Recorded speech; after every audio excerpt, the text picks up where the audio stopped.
Greetings, B-movie aficionados.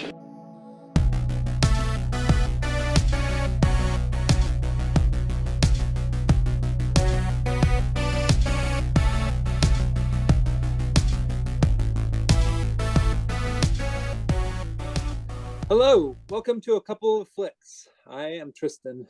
I'm Nick. And I'm Zach. And today we're going to talk about some dinosaur movies. Yeah. Although, to be honest, only one of them was really a dinosaur movie. I mean, the other two kind of were in their own ways, but when I think dinosaurs, I think of like real dinosaurs. One of them could have been easily slotted into our 420 episode. Yeah. Most definitely.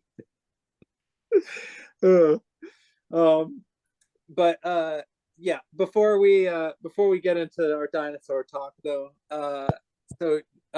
we quickly wanted to talk about something we watched this week, or something you watched, Nick. Yep. On 420, the actual day, I saw John Wick 4. Nice. Hell yeah. I loved it. Straight up loved it. It was so cool. Like, I think, like, I was thinking about it in the theaters watching. I was like, besides, like, actual trilogies like Lord of the Rings, Back to the Futures, have any movies gone four for four of just solid knockouts? Like, I guess Jaws tried to do it. But was like, I thought like Jaws 3 or something was bad, or some well, shit. most of them were bad, really. Yeah, I'm talking like solid A+ knockout films for 4 in a row. It's pretty impressive. Yeah. Yeah.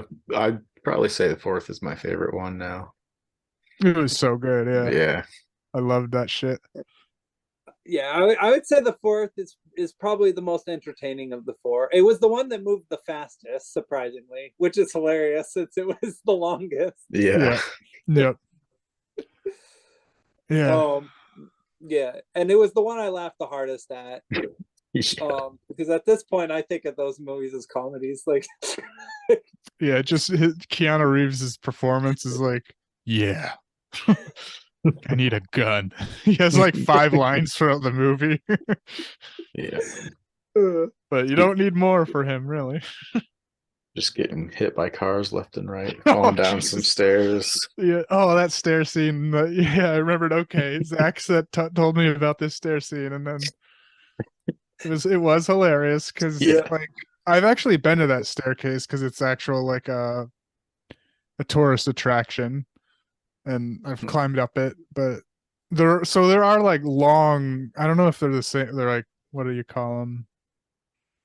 Landings. I don't know if that counts for outdoor stairs, but they're pretty not long, but like if you're tumbling down the stairs and hit those landings, you'd stop because there's quite a bit of a distance to the next flight.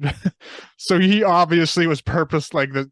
I'm pretty sure it was a stunt double. It had to have been by this point. Like was obviously rolling to get to the next staircase, climb back up, get knocked back down a few times. It was hilarious. Yeah. But I love the Japanese locale. That was so cool. It was really, really cool. All the visuals, like it's a visually amazing, stunning movie. And of course, the gun fu is awesome. Oh yeah.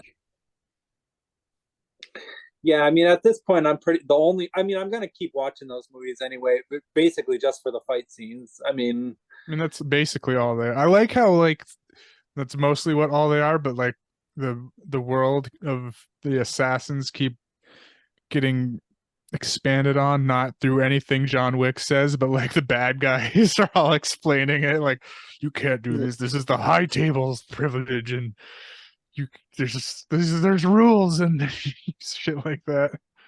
Yeah.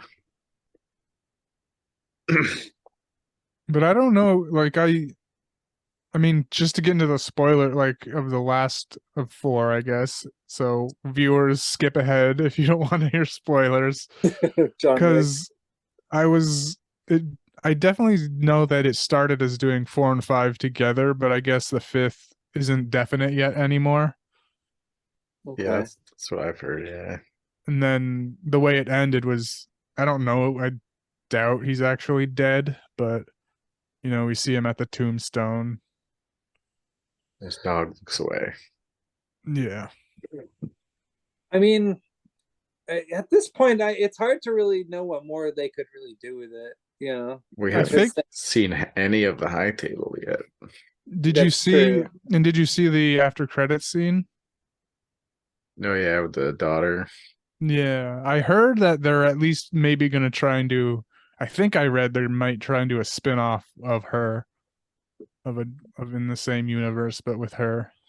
Yeah, they've already finished shooting a spinoff of the ballerinas. Is that with who are the ballerinas? His Which ones were they?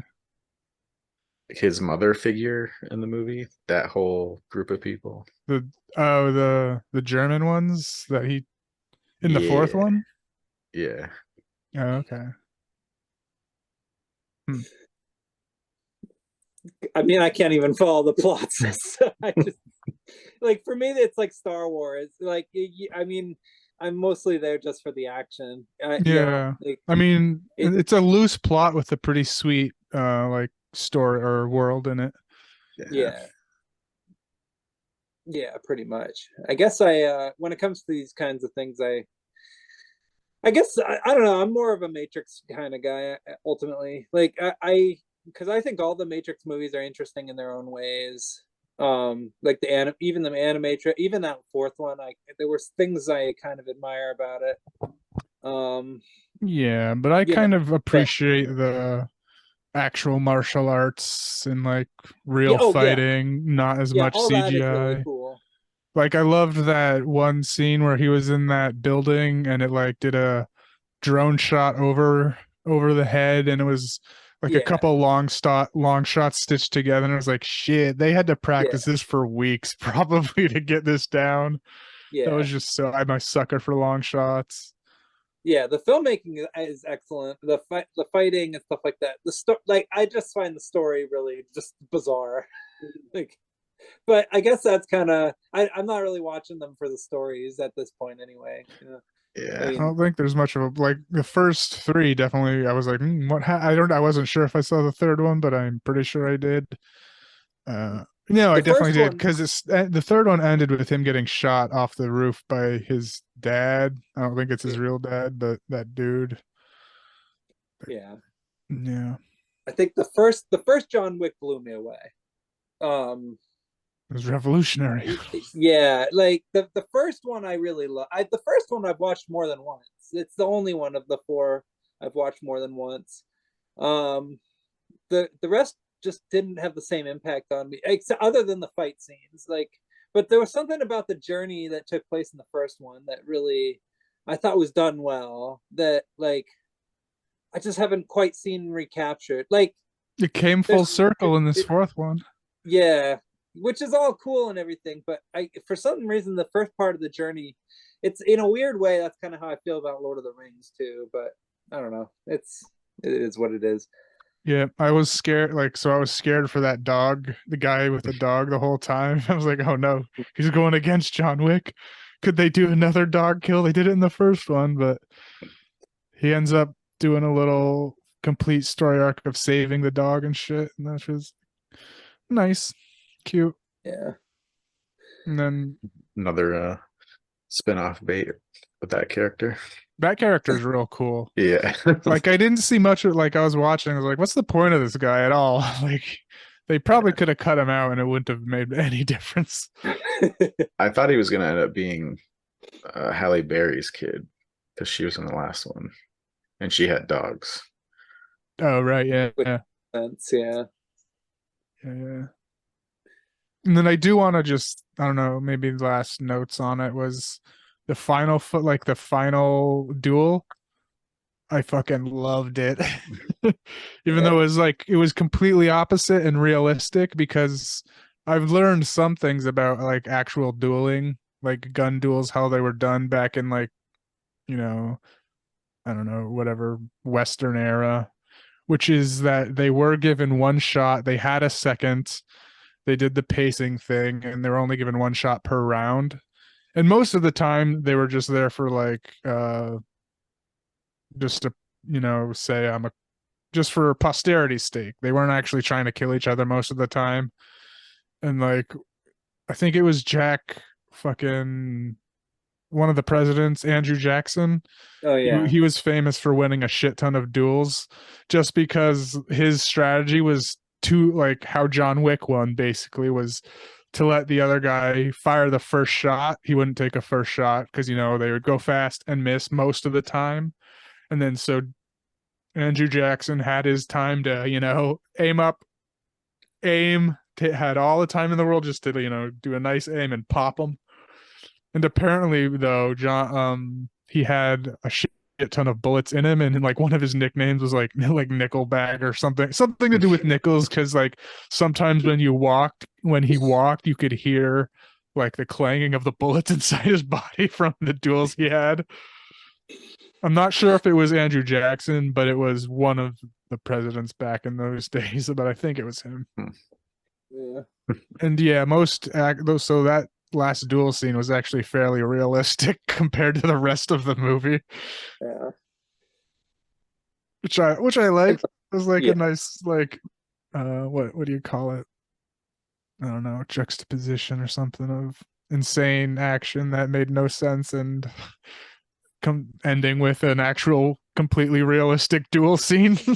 Yeah. Yeah, probably the most realistic in the 4 movies. Yeah. It's like, Yeah. Yeah, that final act was amazing. Yep. Yeah. And I loved that the fight scene when they were at the Arc de Triomphe fighting through traffic. That was so cool. That was so fucking cool. I was wondering like what was happening to all these pedestrians in the meantime. Right. I mean, that's Like, a roundabout. People keep driving after hitting people. Like, what's Yeah. going on? Like, I Yeah. think after the first couple of people, there just traffic would have stopped, but no, they Oh, kept yeah. going. Hmm. Yeah. But it was still a really cool scene. Yeah. Yeah. Car scenes in action movies are always like, oh, like when they're done well, it's always whoa. There's a good one in one of these movies actually that we're going to talk about, but we'll get to that. Do either you want to say anything more about John Wick or... Oh, it was cool seeing Scott Adkins in it, even though he's wearing a fat suit. That was hilarious, that guy. And I did like Skarsgård. I think he's a Skarsgård, right? As that French Yeah. dude. Yeah. I like him a lot, and when he does stuff, he was good in this too. Yeah, me too. Yeah, he's got quite the presence, quite the face. Like people keep comparing it to Steve Buscemi. It's like, whoa. It's his eyes. Yeah. They're not as like big, but their space is similar. Yeah, that's so funny. Yeah. All right, cool. All right, so let's see here. All right, so yeah, let's get into these little dinosaur movies we got here. I mean little dinosaurs. I didn't There even you mean go. to say that. Perfect. We'll start little and work our way up. Yeah. Technically, yeah. Or literally, yeah, as well, I guess, yeah. Yeah. So I'll just get into it. The movie I chose was Prehysteria, a full moonbeam production, but not their like one of their family ones, so not their usual, schlocky horror. And it like was this a theatrical release? Because I could see it being one, because it was pretty well done for a full moon movie. Like, it looked good. And yeah, believe it or not, this was direct to video, I believe. Like, looking it up, it came out pretty much like it was like their one of their debut movies, I guess, like for the Moonbeam production, and I guess they had a decent budget for it, from what I understand. I can tell because it looked good and the acting wasn't bad, and Yeah, like it wasn't like a big budget. I think it was like maybe like I want to say maybe just $1 million or something like that. I mean, truthfully, I think that if they did do the theatrical, it would have probably done well since it came out during like the dinosaur craze and it was like a pure family movie. It Oh, had yeah. some adult little jokes thrown in there too, so you Yeah, know. it was a little racy. Yeah. Yeah. But it's possible that I have seen this. It's confusing because like there's Yeah, I certain felt the scenes in same this that way. I remember. Huh? I felt the same way. I could have seen this, but I'm not sure. Yeah, I I think this may have played on the Disney Channel at one point, and I think I saw like maybe a scene or two from it, assuming that it was like a new movie or something. But this was like maybe in the late '90s, early 2000s or so when I saw it. Like, I don't think I watched the whole thing. I think I just saw like a couple parts of it on the Disney Channel or something. Like, I don't know, but it's well made enough to seem like a new movie at the time, I guess. So. Yeah. I've never seen it for myself for sure. Um so let's see. I guess That's how I felt about Beanstalk too. I'd seen that before without realizing. where should I start? Because the first few scenes were kind of annoyingly cut. Like they would show a few seconds of the bad guy doing stuff and then the family, where I feel they could have Yeah. just done like a full scene of the bad guy doing stuff and then a full scene of the family introduction, but they kind of sliced it up into like 4 or 5 parts annoyingly. So I'll go with the bad guy first. He's an archaeologist that was going through the jungles of South America where his like tour guy, not necessarily tour guide, but the guy that was trying to lead him to where he wanted to go because he had some tip off that there were some archaeological finds. But the guy's like, no, we're not allowed to because of curses and stuff. Yeah. But again, they cut to family stuff, but then we see either way, we see him solo going into one of the caves that he was told not to. Found some eggs, and then the tour guide comes back and threatens him and gives us the exposition of what they are, which is like, I don't know, some type of god dinosaur before they went extinct, gave this tribe a bunch of tiny eggs just to protect, saying, hey, protect these for the rest of your life and your tribe will be prosperous until you fuck up. Yeah. The one thing that confused me was how they kept the eggs incubated. Magic. Yeah. Because it looked like they were just like on a pedestal of ice. Yeah. That was just, I'm assuming, magic ice. Okay. Right. So right. he honks out the tour guide and books it with the eggs. And then we're introduced also to the main family of the film, which is, I guess this must have been some trope in the 90s where it's a family with a single dad and their parents died or their mom died. Like we've seen a bunch of these, I feel, for some reason. Like Yeah. must have been a weird ass trope that or something that happened in the 80s that made influence the 90s about this. I don't know. Yeah, that's possible. Because it happens a lot, I feel, in the movies we've seen. Oh, At least yeah. these family movies. Peanut butter solution. Yeah. Wasn't that like about a single dad or something like that? Is that the Bigfoot one? That's where they put that's another one about a single dad. Yeah. But what were you about to say, Zach? the peanut butter in the hair thing. That's peanut butter solution. Okay, yeah, and he keeps growing and growing. Yeah.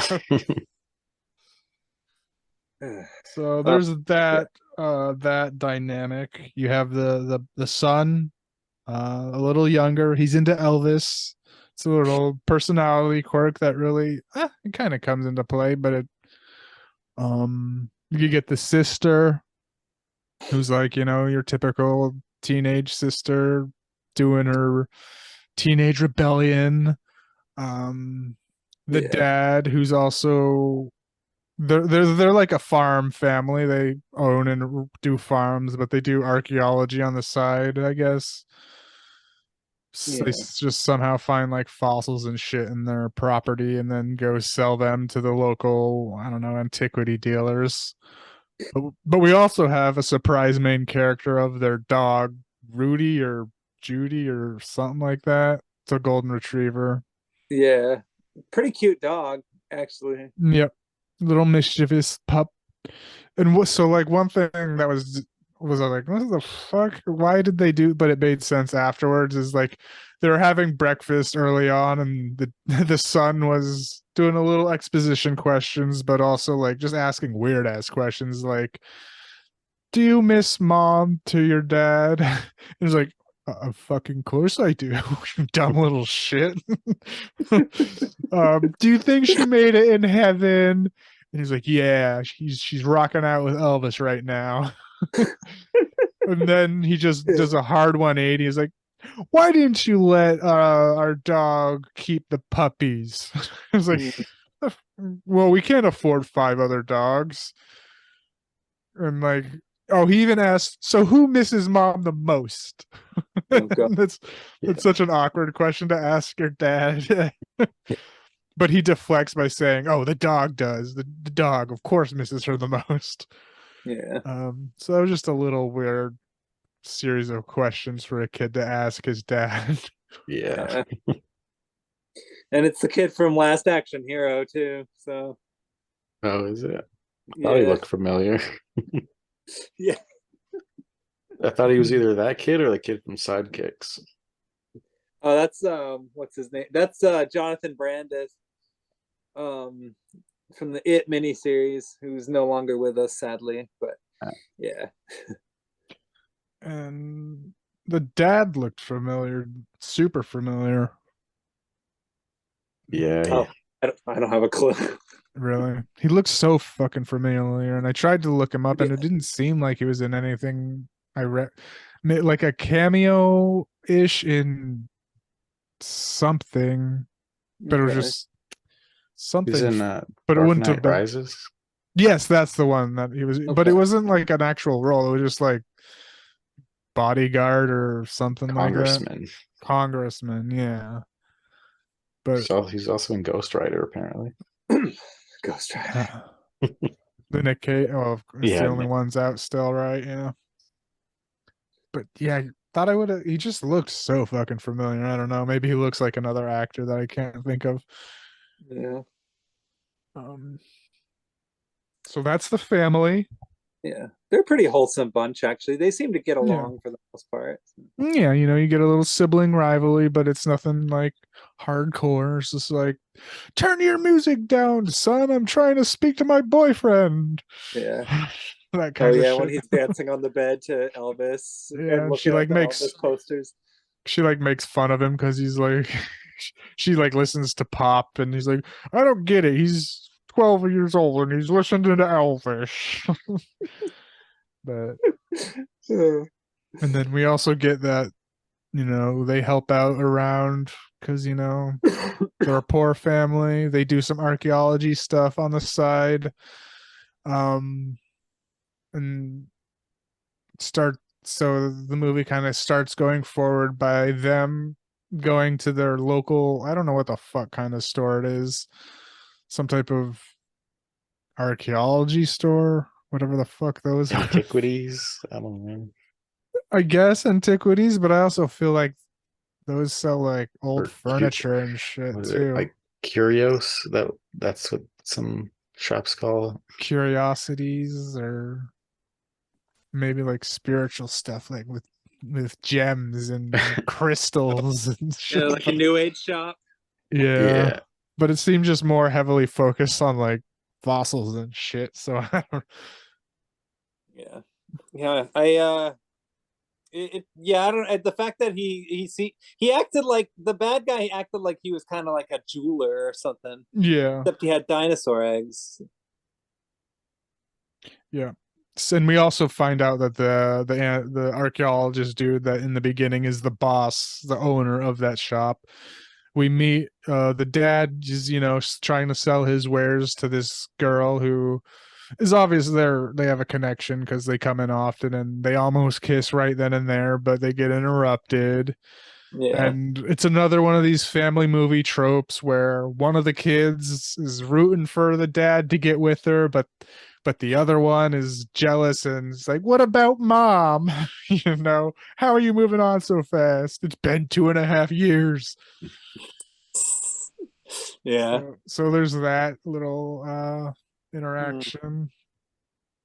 And it was funny, like, I mean, it's later on in the movie, but it's the sisters like, talking crap about her, and the boy, like, this is one of the more adult jokes, is like, oh, come on, leave him alone, he's just horny.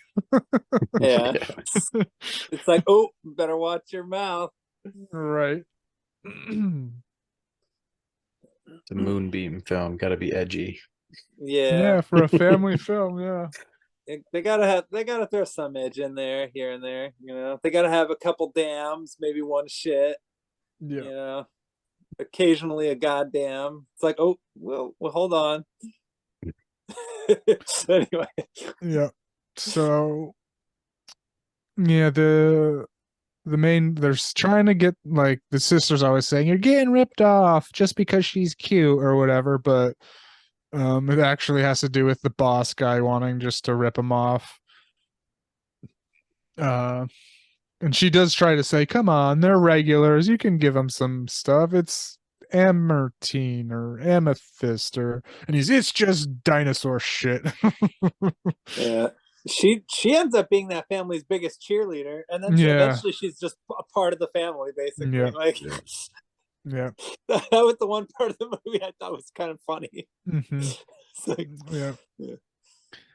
And that, I think, so like a couple of that may have been her. It was definitely the daughter's last film she did. May have been. I think she did one or two more. Yeah. But they did decent acting, so I don't know why they didn't continue. Maybe they just didn't like how Full Moon does their shit. I don't know. Yeah. Maybe they just got bored. It's like, I made $3,000 on this movie. I don't know. Yeah. So while they're leaving, there's a little bit of a mix up. The dad says, daughter, go get our cooler, and then she says, brother, go get our cooler, and then he's like, dog, go get the cooler. So the dog goes and gets a cooler, but it happens to be a little swapperoo because coincidentally the bad guy has the eggs in a cooler that's exactly the same as their lunchbox cooler. Whoops. Yeah. I mean, yeah, what are the chances of that happening? Only in the 90s. Slim to even less than slim to none. So that's how everything starts up. Yeah. It must have been the 4th of July. Yeah. Actually, everybody did look really hot and tired, like at the beginning of the movie. I think it took place in like southern states or something. Yeah. So we get back to the house and the dog's, taking the cooler out while the family's looking for it because it's a $50 cooler. We can't afford to lose this $50 cooler. Yeah. But the dog took it into his like little man cave her little man cave. It was a female. Her lady cave. Yeah. And she somehow is able to open the cooler, which is, I don't know, impressive if you don't have thumbs. And well, I mean, dogs can get into a bunch of shit, to be honest. But she's got a motherly instinct. She takes the eggs out, puts him in a little dog bed in the sun, and surprisingly just doesn't eat them because dogs don't lay eggs, or wouldn't think they would have a maternal instinct for eggs, but would have this looks like food. This dog has a mind of its own. This dog has a motherly instinct. It somehow can sense that inside of the eggs are living babies, and which, of course, and then she decides like, since she lost her babies, why not, raise these ones? But then they turn out to They turn out to hatch. What do you? I or is that just later? You that. mean? I was about to say that they hatch out dinosaurs, but Okay, considering yeah. that it's a dinosaur episode, we already know. Yeah. And we got that little backstory that they were tiny dinosaur eggs. Yeah. So, yeah, they hatch.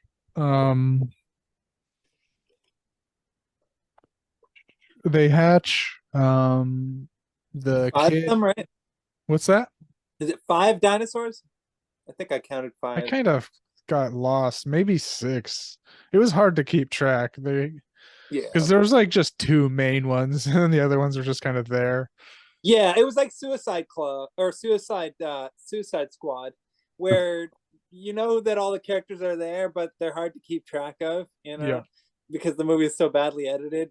It's kind of like that, only this movie is more well edited, but it's still a little confusing because, like, even though all the dinosaurs were of a different, like, they were all different kinds of dinosaurs, and then one pterodactyl. But yeah, you get your main ones. You get the main ones you see in all dinosaur movies. Yeah. But there were a couple where that, like, you only saw occasionally. So yeah. So the main one or the main 2. So the kid, I don't know his name. The boy. Let's just call him the Last Action Hero kid. Yeah, him. He sees the T-Rex and he's like, one of the nicknames for T-Rex is the king of dinosaurs. I think I've heard that before even. So he names it Elvis, the king, Yeah. And then eventually the pterodactyl, flies out the, what are they called? Like not wastebasket, but laundry chutes. Just straight up flies up in the laundry chutes, and like the sister, it takes affection to the sister. You think she's, a teenage brat, but she kind of, her heart warms to these dinosaurs when she gets to know them, and she names it Madonna. Yeah. I was gonna say that's the best name. Yeah, because but he's like, it's not even a girl, and she's like, of course it is. And she's the little pterodactyl's always, on her shoulder, being cool and shit. And I feel that was a different, also for that one, a different like animatron, like not that one felt like a claymation for that one. Yeah. While the other ones were a little more puppety. Maybe because it flew. I don't know. I think you're right. I think that they used stop motion for the pterodactyl. I don't remember seeing any practical shots of the pterodactyls, except maybe in like the wider shots, or like where if you it was saw all of them. still like, there might or have been a couple something. shots where exactly. But otherwise, I think most of the time it was like stop motion animation, which looked pretty good for the budget. I mean, yeah, like they all looked good for a 90s family dinosaur flick, really. I did see a little string one, at least at one point in the movie, with it it was like pulling one of like the Stegosaurus's head at something at one point. Yeah, that's funny. I think I caught that at one point, like toward the end, like a string or a rope or something like that. I mean, that's part of the fun of these movies, is that they're not that cheap, but at the same time, in some ways, they kind of are too. I mean, like there's also some examples of that in the next movie we'll talk about as well. But like, yeah, I'm sure we could have found more if I was looking or paying attention, but there's one blatant one that I saw. Yeah. Stuff were you you'd about- stuff you'd never see on a VHS copy. Yeah. Yeah. Yeah. This is like restored HD. Yeah. It's like the picture quality is really pristine and gorgeous, crisp. So the other ones, the names, I kind of wrote them down. Madonna, flying one. Jack. I think I couldn't really understand what he said for the Stegosaurus, the one with like the spikes on his back. Oh yeah. Was it Jazz or something I like think that? it was like Jagger. Oh, Jagger. Oh, that was it. Yeah. Because I think they all had musician names. At first, I thought it was just Jack, but I think Yeah. it was Jagger. The Brontosaurus, like the long neck one, was Paula, Yeah. Paula and then Abdul. yeah, and then I think the Triceratops. They named it something different, but it looked like a Triceratops. Like it was like a Cosmo. I don't know, but it looked like a Triceratops. They called him Hammer. I'm Oh, yeah. assuming after MC Hammer, Probably. because wasn't she listening at one point when she was cleaning the floor to an MC Hammer song or something? I don't know. I think so. Probably. Yeah. Or like It sounded very MC Hammery, yeah. Yeah. Like I don't think the kid was also like I don't think he was actually listening to any real Elvis song either. I think it was just something that sounded like Elvis. Yeah, Because and it didn't sound like it didn't sound familiar or yeah, and there was one like scene when they're just the dinosaurs were in the basement and they turned the radio on and it was like a Elvis song, but with dinosaur themed. It was all Yeah. dinosaur words and shit when they were dancing around. Yeah. Yeah. They gotta have some cute moments in these kids' movies where there's like a dance scene. Yep. It's like Matilda. Like you just have a scene where the character just dances. So eventually the dinosaurs do, get out, trash the kitchen, and the dad finds it. He's like, what the hell? And he's like, Yeah. I think He's pissed. and okay, and this is even after, I think it must be after well, at least at one point the bad guy comes and threatens them at gunpoint to give his cool. So it was before because he had no idea still. To get the. Oh yeah, there was a bunch of okay. So the bad guy, he did stop by their house once, but he was so much of a douche to the dad that the dad just kicked him out and slammed the door in his face. Like, so like. Yep, and he the reason still the had bad no. guy couldn't get the eggs was because of his own rudeness. Yeah, Like, and they also just said we have no idea where it was. We were looking all day, so we don't have it. I don't know what to tell you. Yeah, which was a pretty honest reply. And then he had to be a jerk about it, and so then it was like, oh, blah, blah, blah. But yeah, so like it's basically the bad guy's fault that they all get into any kind of trouble in the first place. I guess what they're trying to say is that bad people do bad things. Yeah. And then Dino Dance. But yeah, around this time is when he shows up and pulls a gun out. Yeah. First we got to talk about the sister's boyfriend, though. Oh my God, what a piece of work. Billy, he's just like some fucking stoner douche. Yeah. It looks 20 years older than the girl. Yeah. Like out of the like 80s hardcore, like 80s hair metal, but in the mid 90s still. Yeah. Like burnt out hair metal. Like what he looked like, but acted completely like a stoner. Yeah. Yeah. I thought he was scarier than the bad guy. Like I was just like, oh my gosh. Yeah.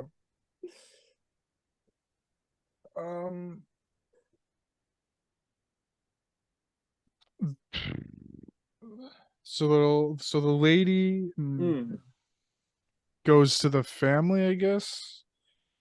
Well, at some point she does, yeah, and like it's shortly after that they start getting held at gunpoint. Like the two crooks, like he hires those two guys, but he's not paying them very much, and like they catch on to the fact that they're worth millions Mhm. because of something he kind of just blurts out while in the car. And so that starts a little bit of an adversarial thing, but the guy just kind of shoos them.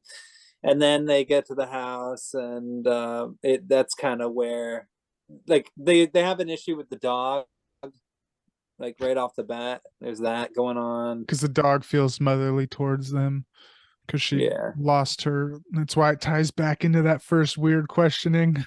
She Yeah. feels the motherly bond towards them, and that they, Yeah. I guess they, I didn't really see it, but they said it listens to her when she calls them, but I didn't really see that ever happening. Yeah.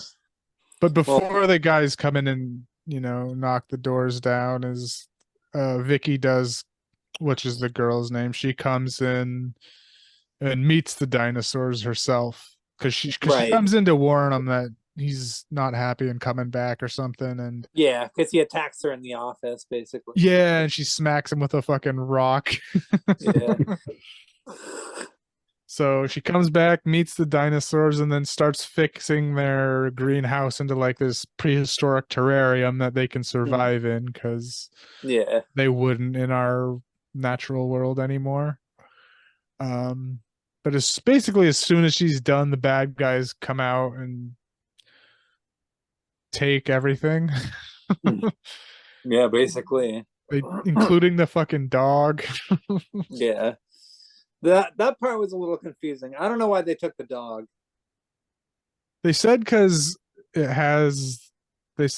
would be able to kind of corral them, that's what I mean. Like, it said they listened to her for some reason when they called, or okay, that makes sense. so. Yeah.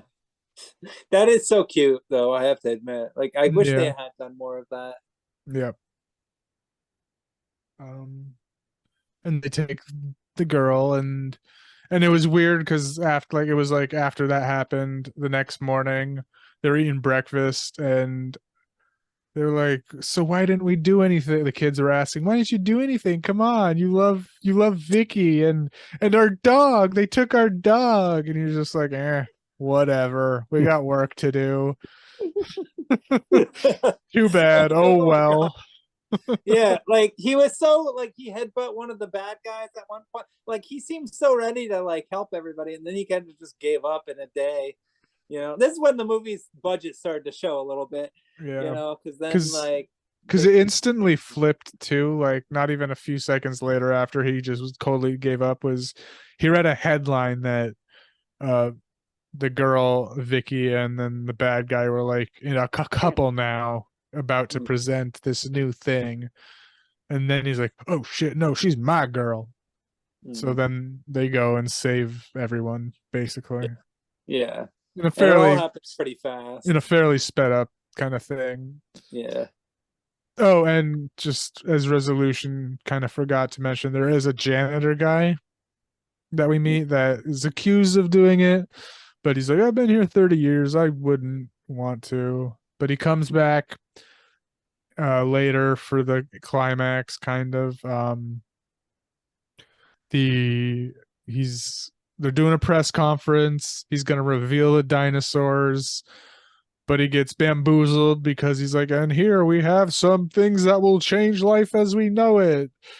Stuff brought back from the extinction. And it's just the dog in a cage. Yeah. And everyone laughs at him. Yeah. But like the janitors, backstage with the kids trying to, like, because they never caught the bird. And he's like, oh, okay, I see what you guys are going for. And he's leading them around in the back. So it's never specifically stated, but the janitors always has this it was me kind of look on him, that he's the one that switched the dogs with all the dinosaurs and hid him in like a box in a closet. So he randomly was in for 5 minutes of the movie, but managed to be the savior of the whole movie. Yeah. Thought the kids would pull something like that, but no, it was just a random janitor that did it. Yeah.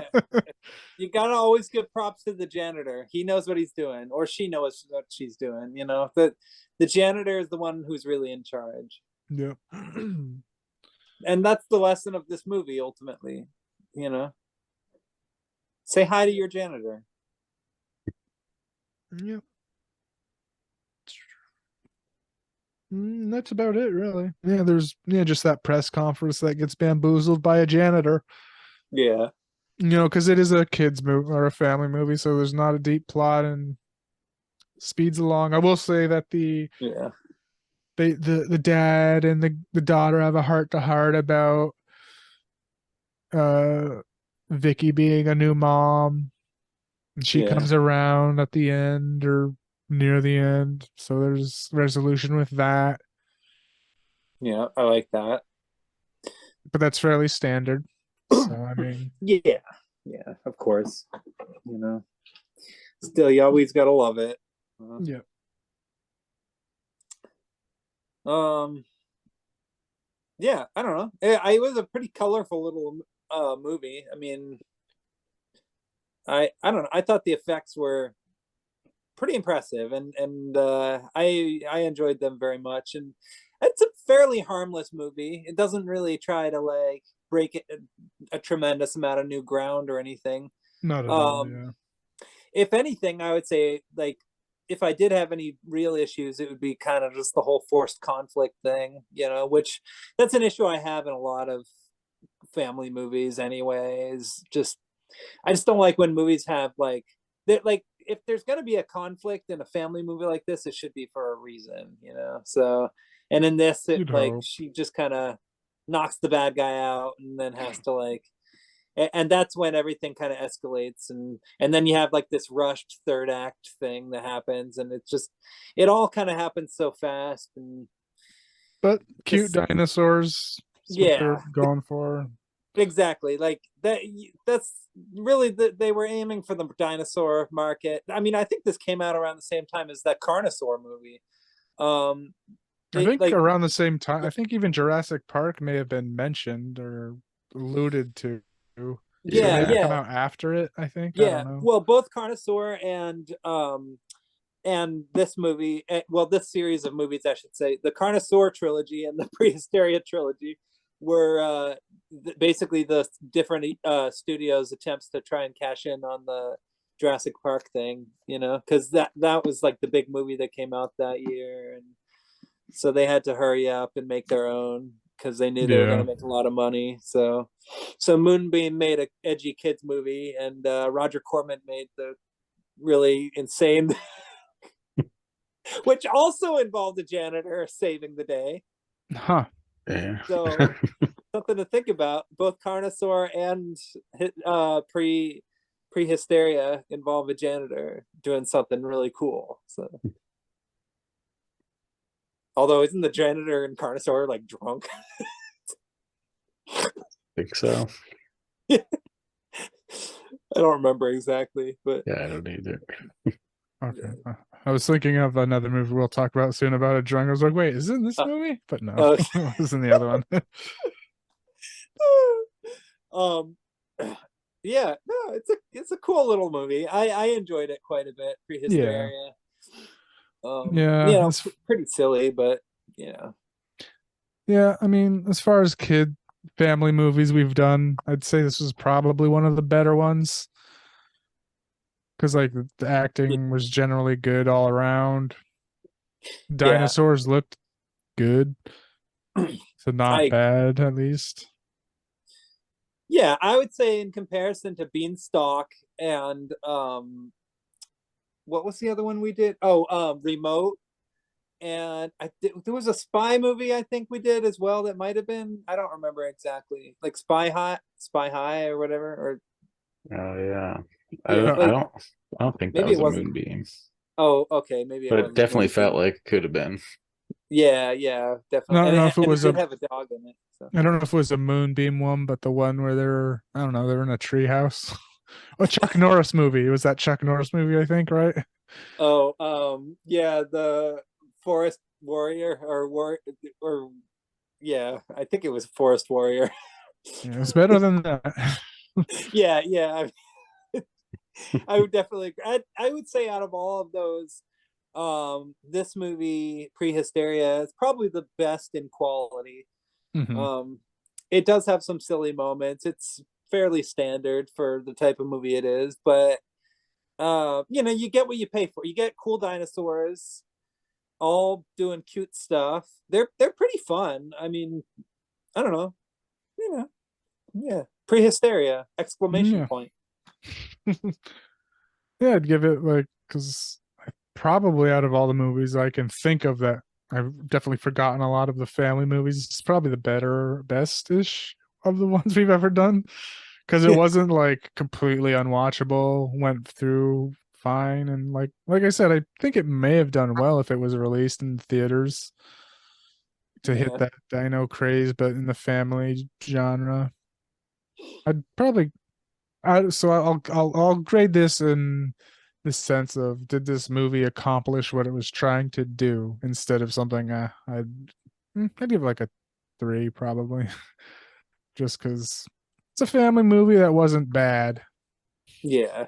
and I think it would be, yeah, a good little watch if you have a family that has some young kids that are into dinosaurs. I think they'd like it, and it wouldn't be a waste of time for everyone, because there are some little adult quips in there for the parents that, yeah, Yeah. I do, the parents might have to explain a couple things, but like the kid straight up saying he's leave him alone, he's horny. Yeah. yeah, that was definitely the most shocking. Yeah. What about you, Zach? What were your thoughts on it overall? No, yeah, it wasn't too bad.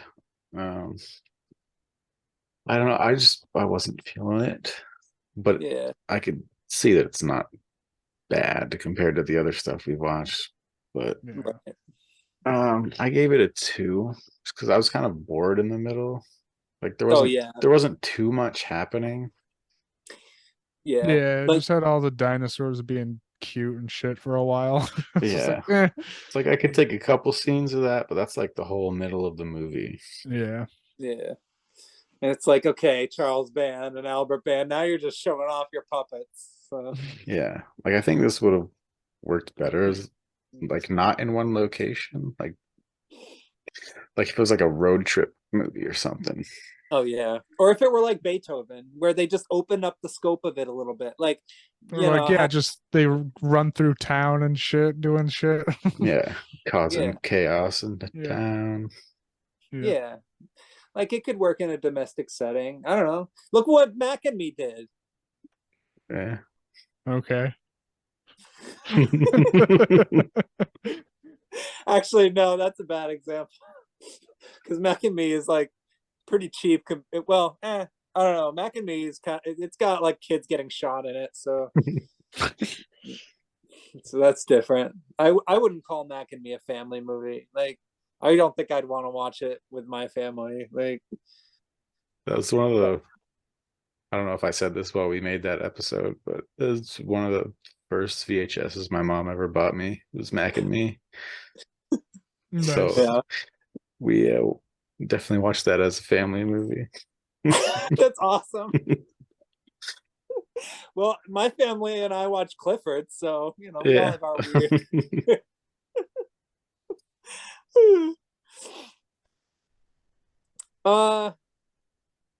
Yeah, I mean I dug it. I'll give it a 3. I think perfectly harmless little movie.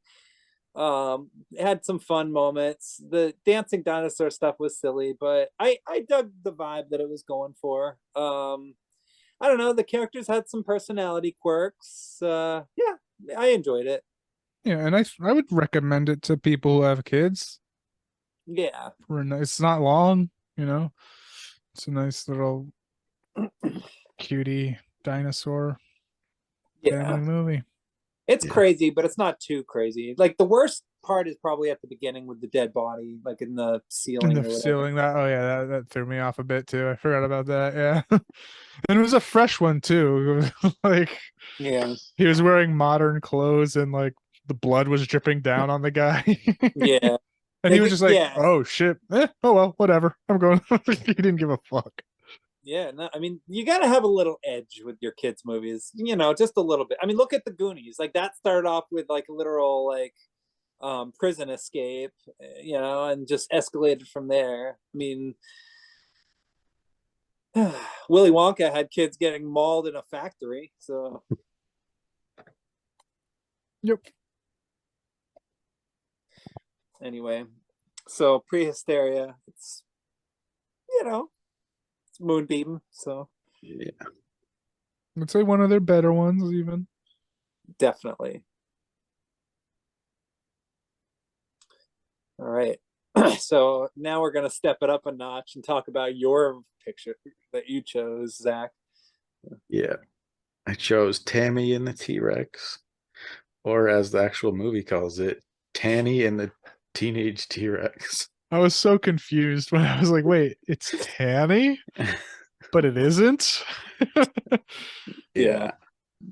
I've tried to look for why it says that, but I can't find it. Yeah, because like it was obvious they were saying Tammy throughout the movie, and then the poster and shit says Tammy, but like, yeah, the opening credits and shit said Tanny. Yeah, that threw me off so badly. I already started the movie off confused, and it hadn't even I hadn't even seen the first frame yet. So, or wait, did they show something before the credit sequence? I don't even remember, but I don't either. I just watched it Yeah. a couple hours ago. yeah. Same here. Hmm. Oh, and speaking of Mac and Me, it's Oh, the yeah. same director. Yeah. Excellent. I- What's his name? Stuart Rafil. Okay, so he's made two masterpieces. Yeah. Good for him. Yeah. I don't think I heard about most of his other movies, but Yeah, no, I don't think I've ever heard of his name. yeah. But that's cool. All right. Yeah. And I was surprised, like I knew a bit about this, but I thought it was like a family movie. I had Oh, no yeah. idea. I had no idea it was like an R-rated, like, fucking crazy movie. Apparently when it was on home video, it was a PG-13 cut. Oh, that would have ruined it. Yeah, definitely. Yeah. But this is a Vinegar Syndrome re-release, so they added all the gore and stuff back in. Nice. I'm glad they did that. I'm Yeah. proud of them. Yes, that was some of the. It was actually pretty impressive gore, except for like one scene I remember. Yeah. That was just kind of silly. Is the one where the guy gets stepped on? Or- No, where it he was goes, the one where the guy gets disemboweled and then it like cuts to him holding like the prop yeah. bowels and then just dropping it, and you can see like under his costume was like still just like the regular costume without any like rippage in it. You're just holding like a thing of bowels and just dropped it. I was like, Yeah. That was the Yeah. guy from Idle Hands. Oh yeah. The some of one these who played people the look police familiar. officer. Okay. Yeah. Yeah, one of the police officers was the janitor from Sorority Babes. Oh, That's really? hysterical. And is it just me or was Pedro from like Napoleon Dynamite in it? Yeah. It was him? Okay. Yeah, that was him. And of It course also had Paul Walker. yeah. Yeah, Paul Walker and Denise Richards, who was a Bond girl, Christmas Jones, let's not forget. And it also had the kid from Children of the Corn in it. He played the first guy who gets killed, the guy who gets his head cut off or whatever, or bitten on. The kind of the short guy. Yeah, with the big glasses. Yeah. Okay. I haven't seen Children of the Corn in so long. Yeah, it's not good. But anyway, we're not going to talk about that. All right. I will read the Wikipedia. Okay. Tammy is at cheerleader practice, and her new boyfriend Michael walks in from football practice to observe. They meet Byron, Tammy's gay friend, who approves of Michael as her new boyfriend. Shortly after, Tammy's violent and jealous ex-boyfriend Billy arrives with his gang and harasses Michael. Oh yeah, her psychopathic ex-boyfriend. Yeah. A fight erupts between the two, which ends in both them grabbing each other's dicks. That's how we call it. Nice, yeah. That was funny. Basically, yeah. That was my first tip off of this is a family movie, huh? Because still at this point I still wasn't sure. Yeah. Oh man, I was laughing so hard at this movie. Like this whole film was hysterical, and that scene was just like I couldn't stop laughing.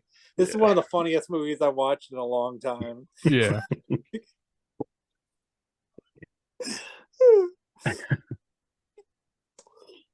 The police arrive to break up the fight and take Billy into custody, but Tammy, unable to deal with the events, breaks down and runs away in tears. The scene then cuts to a figure of a Tyrannosaurus Rex in a dark warehouse as two people, Dr. Wackenstein, I forget how they pronounced it in the actual movie, but yeah, the guy from Friday the 13th, the New Blood, the bad guy, like yeah, or whoever, yeah. he was also he was in Steel with Shaquille O'Neal. That's right. Yeah, I knew we'd seen him in something. Yeah, and he was Bernie in the Weekend at Bernie's. Yeah. Oh really? He was in Forest Warrior too. Oh yeah, there you go. He got the Chuck He Norris looks connection. familiar. Okay. Yeah, So he's been on the show a few times. yeah. Nice. He's a star of ours.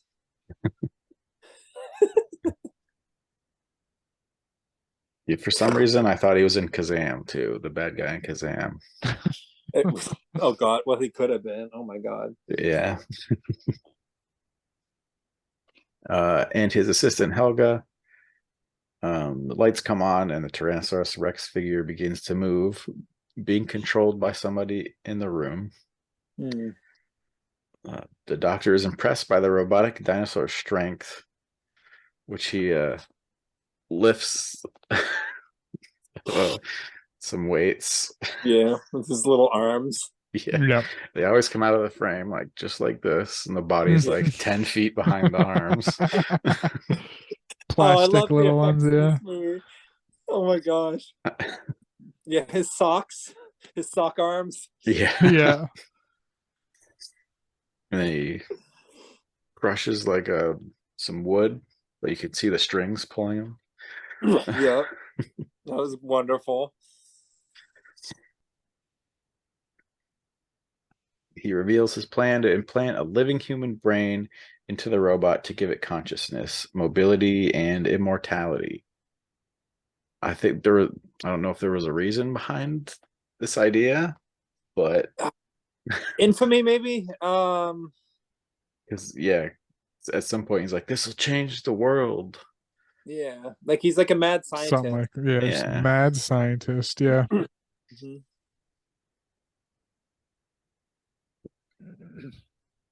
Later that night, Michael sneaks out to see Tammy. They are soon. Oh, wait a minute. There's one important point. He eats a flower, doesn't he? Sorry for interrupting. Oh yeah, Yeah. Yep.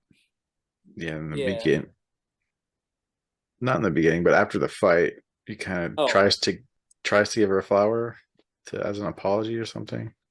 I think it had like a promise ring or something attached to it as well, and she said, "I can't yet." And then he's like, "Okay," and then eats the flower as a joke or something. Yeah. That was funny. Anyway, sorry. Yeah, her reaction to that was just weird, and that seemed like a practice line. But I don't know how much of a script they had for this movie. Like, I think they were just writing it as they shot it, from my understanding of how the production went. Yeah, probably. Yeah. Nice.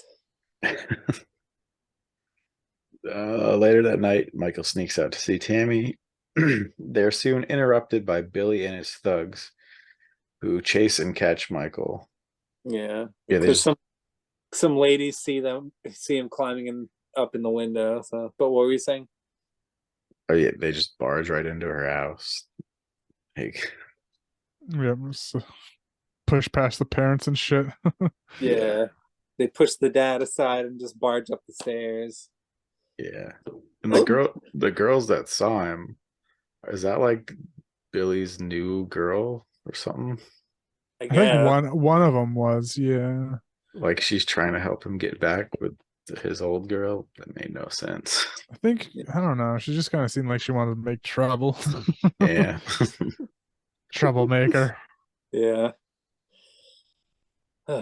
Okay. They throw Michael into the wild animal park Yeah. where lions and jaguars run loose. A lion mauls Michael and he is left in a comatose state. He is brought to a hospital where his intoxicated uncle watches over him. Yeah. These are all things that happen. One thing I gotta say though, that car chase scene, like when he was running from them or whatever, it was pretty dope. Like, and when they caught him and then like drove him to the park and threw him to the lion, like there was like a weird little moment where they were kind of, they were kind of chasing him. It was kind of cool. I don't know. But yeah, that lion attack scene was pretty brutal. Oh yeah, with a clearly stunt man. Yeah. Yeah. He's like 50 pounds bigger than Yeah. Paul Walker. Yeah. Yeah, and the chain they used for this animal enclosure was very small. Right. Yeah. I could see why I wanted to maul somebody. Yeah. Oh yeah, that was Sean Whalen was one of his cronies too. Yes. That's so funny.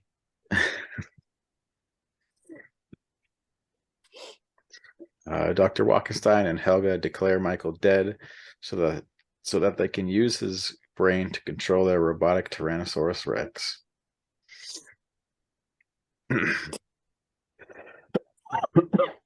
Yeah.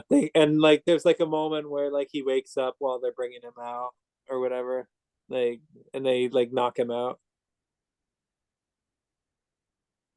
Yeah, they did that a few times, just having the assistant just punch him in the face. Yeah. Like even as they were cutting his head open. Yeah. Yeah. And there's that one moment where they're fiddling with his brain and it's causing his crotch to go all Oh, like, Yeah. Yeah. He's like, the brain can stimulate things. They did his legs, and then, oh, this one's fun. Boy, just pop the tent. another sock puppet. Yeah. So the wiki like kind of just skips a lot. So Oh, okay. All right. Well, let's see. Okay, so Where does it go to? And then we'll try and fill in the blank. it just says after his brain is implanted, Michael escapes and wreaks vengeance on his high school tormentors and is reunited with his sweetheart Tammy. That's the next sentence. basically that's what happens, although was- it's a little more complicated than that. Yeah, the best deaths are at that moment. Yeah. Yeah. It's a lot of decapitations, like that little science guy.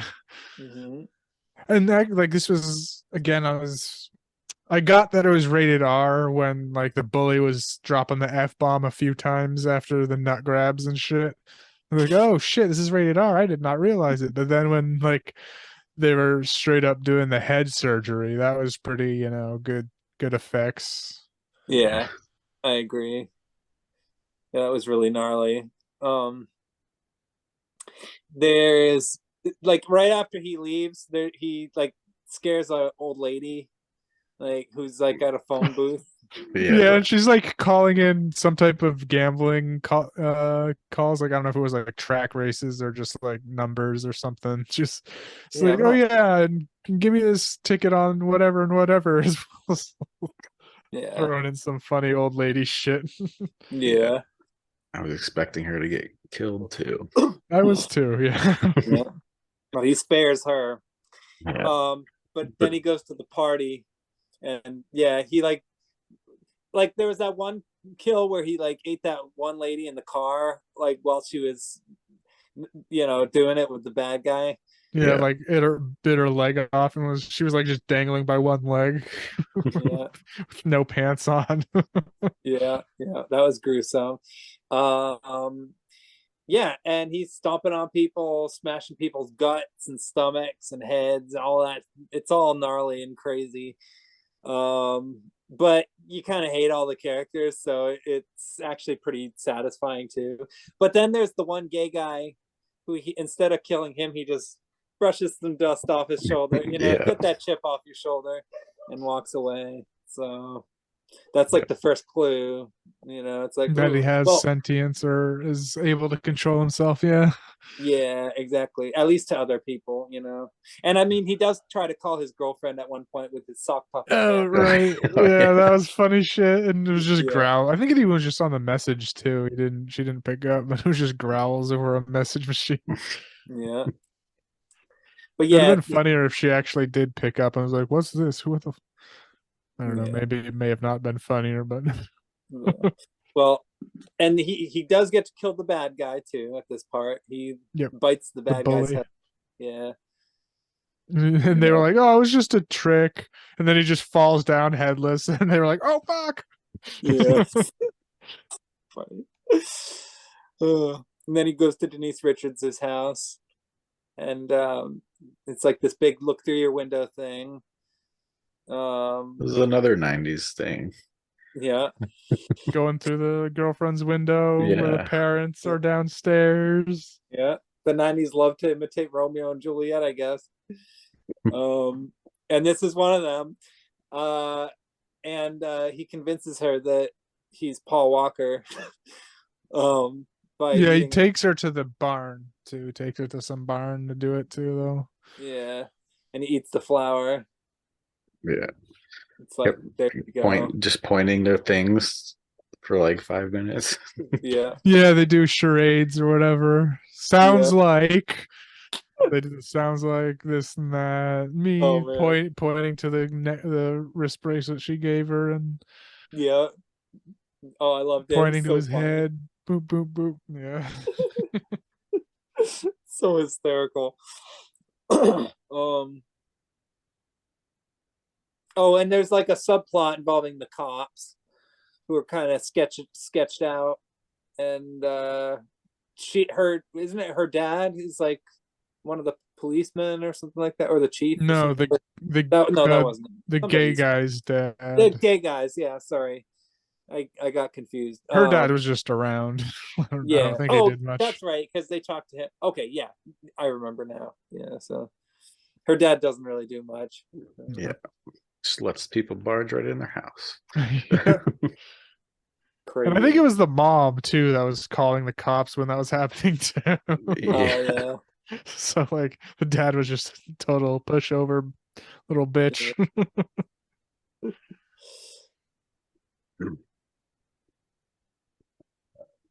She realizes that the dinosaur is Michael and begins a search to find a more suitable body for him. Yeah. Doesn't go spectacularly. At first they go to the grave, like to the funeral. Yeah. But no, his body's too decomposed. Which I don't it wouldn't be, I mean, it would probably be too decomposed, I guess. But I don't think it would be that decomposed that they had it. There was like maggots and rats all in it. Yeah. For what seemed to be an open casket. I don't know, because unless she opened the casket, I may have missed that. But Yeah, they opened the casket. okay. But yeah, it was for somebody who had only died the previous day or the couple days ago or whatever. I It wouldn't mean, be maybe that. there was a time jump, but I don't know. Yeah. And they do embalm and stuff. That's true. Maybe the tech wasn't that good back in the 90s as it is today, but Yeah. Well, for whatever reason, he's already decomposing. And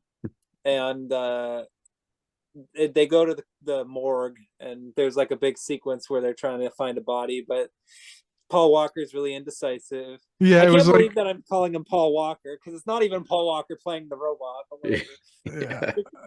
And there was Go actually over like him. well, that scene was funny because it was like one of those 80s going to the mall, try new suits on, and they're like, nope, nope, nope, yeah. Yeah. But they take too long choosing a dead body, and sure enough, like the authorities show up. So Yeah, and they like took the doctor hostage at that point. They had him in their truck. yeah, I forgot how that happened, but yeah. I don't remember either, but it was something funny. Dr. Walkenstein is in hot pursuit of his monstrous creation, which leads to a chase that ends with Michael killing the doctor. Yeah, that was pretty crazy.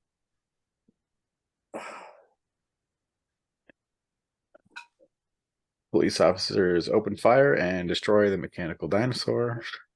Oh, yeah, he did It- he did like so he ripped the scientist's guts out, but it looked more realistic than the other one because I mean, it looked like it was definitely like a boxed out guts It because was it looked it, like protruded a bit, but it wasn't him just holding Yeah. a sack full of guts and throwing it on the ground. yeah. No, that was a really gnarly death. Yeah. um, and yeah, they kind of show in this barn house. They're kind of hiding out. You know, the gay guy's helping them. I forget what the character's name but you know, like the cops were kind of making fun of him for being gay a little bit. So They almost dropped the F slur. they did, yeah, it Yeah. was a close one. Yeah, they stopped it.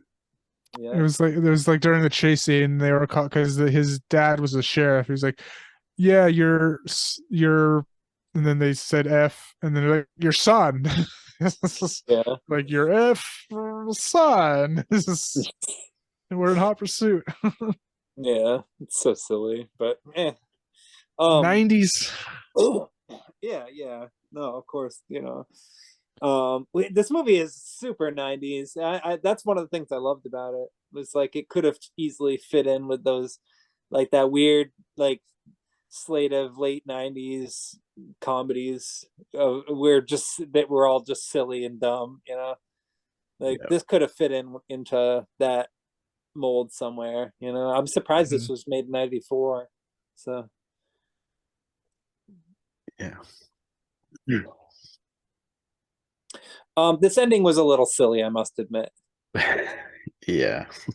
Yes. It went on longer, like that last scene went on longer than I expected to. Yeah. It should have been stopped way quicker. Yeah. Yeah. Yeah. Well, but even before you get to that scene, though, like, how do you kill a robot dinosaur by shooting it if it's a robot? Like, do you have to shoot like what do you have to shoot exactly to cause it to die? Like, Like Hydraulics or something. okay, maybe they. it was a robot like that could be controlled by computer, so assuming there might be like a motherboard, mainframe, Hack the processors, mainframe. and yeah. Another mainframe movie. But luckily it didn't kill the brain. Nope. It like went behind a corner and then died. Like the head just fell. Yeah. It's like, oh, we can't knock this whole dinosaur over. Let's hide the body and drop the head. Yeah, it was on loan to them. Yeah. It's a very tragic scene. Denise Richards is distraught. But Yeah, giving it like kisses on the nuts, snap the big ass snap, like, no. yeah, kissing the dead dinosaur robot. There was even a joke too, like when before the shootout happened, when the the the gay friend shows up. Are you decent? Oh, just hang on one sec. And it was like, and he was like, like, did they actually do it? Yeah. Oh my gosh. Yeah, there were a lot of silly, dumb jokes in this movie, but you know that's kind of what made it fun. Yeah. You know, it's like you could tell that they weren't trying to take it too seriously. So, but okay, do we even talk about the last scene? Yeah, there's a paragraph for it if you just want me to I'd read say that. so. I'd say because Oh. it was pretty wildly stupid, but Yeah. hilarious. All right, yeah. Tammy manages to recover Michael's brain. She takes it home with her and hooks it up to her computer, speakers, and video camera. This is temporary until they find a new body for him. Though the setup, Michael is able to speak and see, which allows him to view Tammy performing a striptease. This causes the brain hookups to spark. So the movie ended him with Busting basically a busting a nut. Yeah. busting a nut without his nuts. Yeah. Yeah. And it was a lengthy striptease scene too. Like Yeah. I thought I was like, okay, this is funny that they're doing this, but then I was like, wait, why are they keep on going? Yeah. It was a really silly scene. I guess it was because they were trying to make you feel like Paul Walker, but you know, it was just kind of random. So, Oh, Yeah. and something I did want to mention earlier too was just this quick throwaway line that was like, when he died, it was like, oh, he died too soon. And it was just like, ah, shit. Paul Walker actually did die a bit too soon in his life. That's kind of yeah, a little sad in it the is sad. foreshadowing. Yeah. Yeah. That was very shocking when that happened. I have to admit, like, because like that was in the middle of the whole Fast and the Furious craze. Like Oh, yeah. when like people were like obsessed with those movies again. And so it's like, People oh still are. yeah, I Oh, know, which yeah. is hysterical. They're But on, oh yeah. I was gonna say they're on fucking 10 this year. Yeah. And I think people do watch them just because they're crazy dumb and I watch them because they're mind. crazy dumb. Yeah. Yeah. They're fun car chasing heist movie type deals, you know. It's like I get it, you know. But I think they're more spy movies now, aren't they? yeah, probably. Yeah, basically, yeah. I still really like Fast and the Furious Tokyo Drift, even though I know everybody hates that one. That one's still my favorite. I've seen on like message boards and say this is an super underrated, maybe the best one of the series. Yeah, I would agree, actually. I think Fast and the Furious Tokyo Drift is my favorite by far. Like yeah, no, I'm with them. I'm on team Tokyo Drift. So Nice, nice. yeah. But yeah, no, it was very sad when Paul Walker died. Yeah, yeah.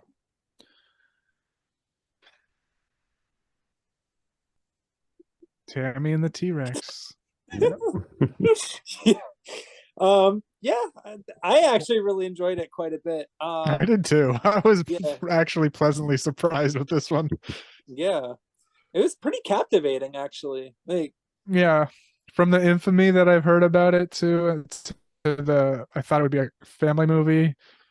I was just like shocked, like surprised in a couple different angles. yeah. Oh yeah. It had some gnarly stuff in it. This is Yeah, definitely not a yeah. kids movie. No. So I mean there's blood, gore, decapitations, cussing, crotch grabbing, and strip teasing. So it's like yeah. Yeah, and Denise Richards is looking good too, so Yeah. Yeah.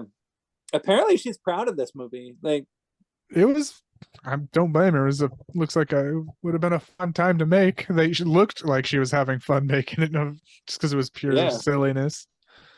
Yeah, I think it was their first movie, Paul Walker and Denise Richards. So, So yeah. but yeah, I mean, when I looked it up, it was on a lot of like bad movie lists. But Hmm. I don't know, I didn't think it was bad. I liked it more than Mac and Me. I mean, what does that tell you? Yeah, I don't know if it would be like considered bad, but definitely wildly out there and fun and Yeah. nutty I mean, to make those lists. yeah, I could see where the bad comes from, but Yeah, yeah. it's Because it made just little sense. yeah, it's just fun. Yep. Yeah, Not good, but it's fun. I Yeah. agree. It's whimsical. Yeah. So I do want to read something on because it's something I heard that was why this movie was totally created, was that they just had access to a mechanical T-Rex. So I want to read the production thing from the wiki. It says, this is the director, Stuart Raphael said that he was approached by a man who owned theaters in South America who had an animatronic T-Rex, which was going to a park in Texas. The eyes worked, the arms moved, the head moved. He had it for 2 weeks before it was going to be shipped to Texas. And he came and said, "We can be with it. What's the story?" And he said, "I don't have a story, but we have to start filming with it in a month." So I wrote the story in a week. Raphael said the locations were within 25 minutes of his house. He had stated there was a large fire which took place during the shoot, and as a result, smoke can be seen in some shots.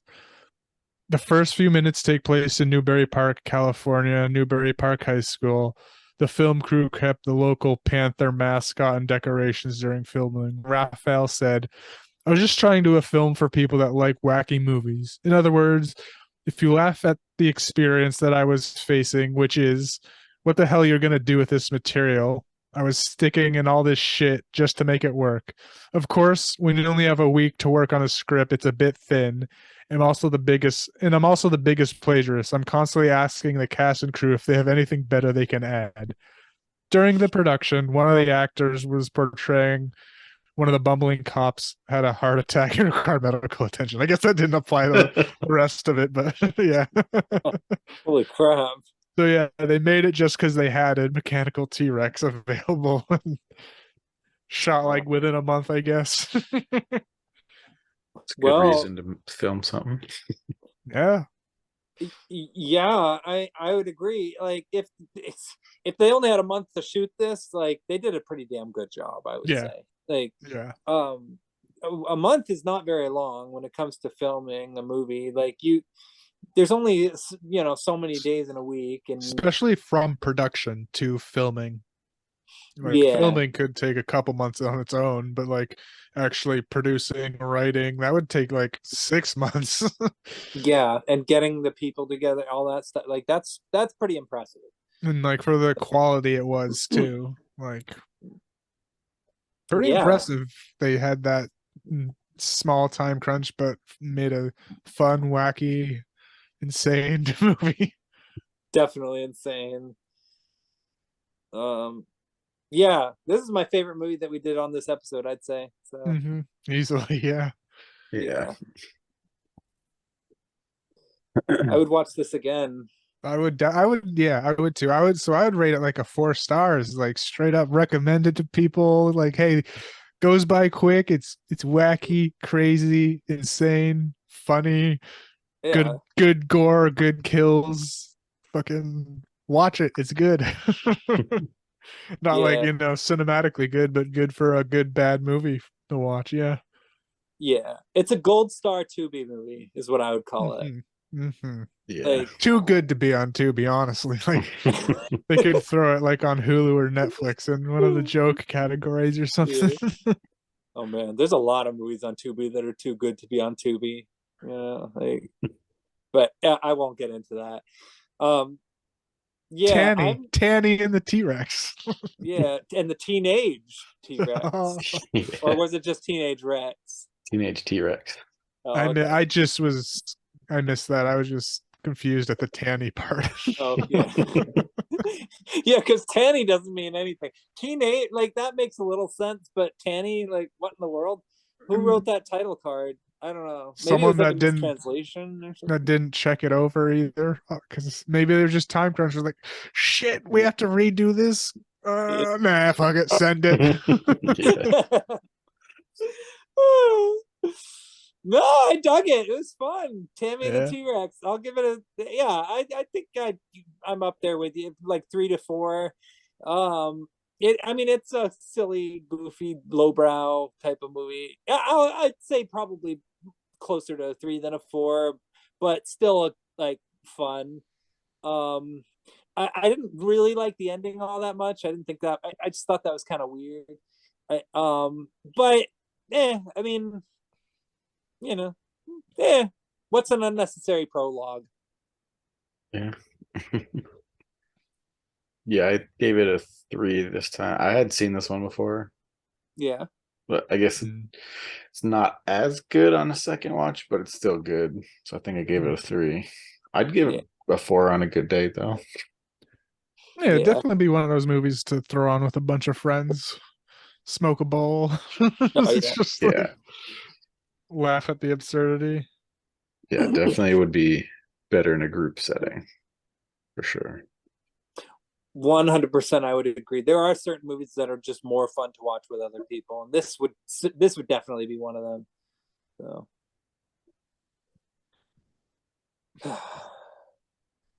okay, so Tammy and the T-Rex. Overall, it was an enjoyable movie. I think all three of us agree on that. So now I guess we'll talk about something that I would say is quite a bit more challenging. I chose Ganjasaurus Rex. I keep calling it Ganjasaurus, but it's called Ganjasaurus Rex, and I got to remember that because that's why I chose it. Because I thought if it has the word Rex in the title, it's got to be a dinosaur movie, and it turns out it is a quasi kaiju movie, I guess. Yeah.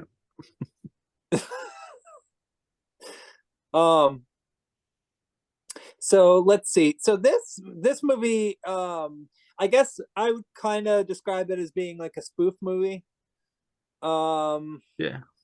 Yeah, and because I mean it does kind of follow all the usual tropes of a lot of these types of like Godzilla movies and stuff. Like so basically what this is, it's like a much more I feel like you see I can already picture sort of how this was made because it seems to feel like a movie that was made by a community of hippies who thought it'd be like interesting to make like a film that sort of had a message but was done in the style of a Godzilla movie.